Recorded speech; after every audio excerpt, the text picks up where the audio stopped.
It began with a flicker on television screens, a sudden interruption, a sombre figure robed in black, delivering a message destined to upend the United Kingdom.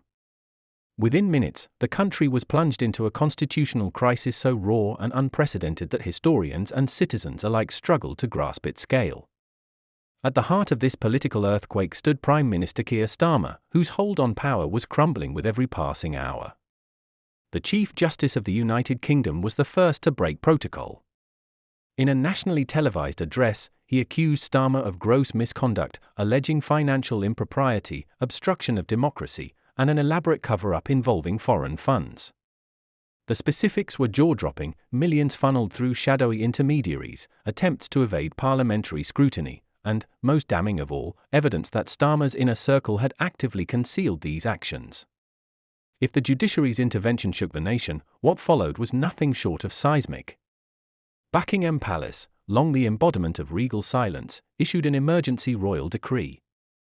King Charles III, abandoning centuries of political neutrality, declared Starmer's leadership untenable and damaging to the fabric of democratic governance. The monarchy and judiciary, two pillars of British tradition, stood united, demanding the Prime Minister's immediate resignation. Chaos rippled outward. Labour Party headquarters became a battleground of frantic meetings and whispered betrayals, as once loyal ministers scrambled to distance themselves. Senior figures plotted late into the night, weighing the impossible: how to remove a sitting prime minister without tearing the party, and perhaps the very nation, apart.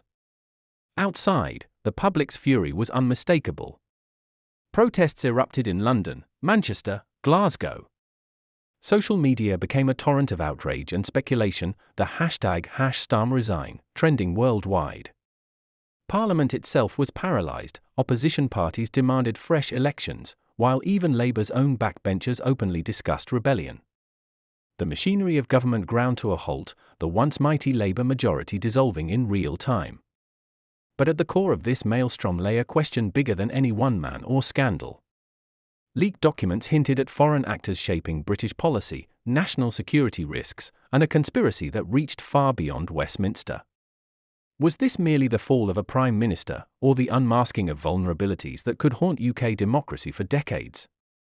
As dawn broke over Downing Street, the Prime Minister's options narrowed to two: resignation, or a desperate gamble to cling to power against the united weight of court and crown.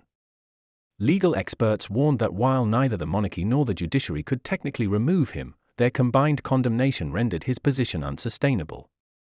The world watched, mesmerized, as Britain's oldest institutions collided with modern politics in a spectacle both riveting and terrifying. Would Starmer defy the king and the courts? Could Labour survive such an implosion? Or was this the moment Britain's unwritten constitution would be rewritten before our eyes?